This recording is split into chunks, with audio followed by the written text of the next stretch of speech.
नमस्ते आदाब नमस्कार सारें की प्यारे दोस्तों डुग्गर दी धरोहर भाख लेकिन ਉਹਦੇ कन्नै कन्नै ਅੱਜ वर्तमान च ਜਿਹੜੀ ਇੱਕ डुग्गर दी धरोहर कंस्ट्रक्शन पॉइंट ऑफ व्यू कन्नै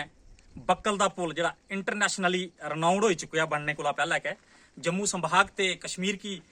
रेल दे मार्ग कन्नै जोड़ने वास्ते ਜਿਹੜੀ कोशिश है मैं अपने कैमरामैन हुंदे कन्नै गुजारिश करगा जरूर दसन एफिल टावर कोला भी ज़्यादा इसकी हाइट है।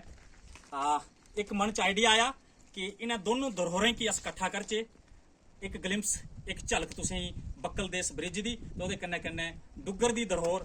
साड़ी सांस्कृतिक धरोहर भाख दी भी एक झलक दसचे। तो आओ बक्कल दा पेश कराने ये भाख।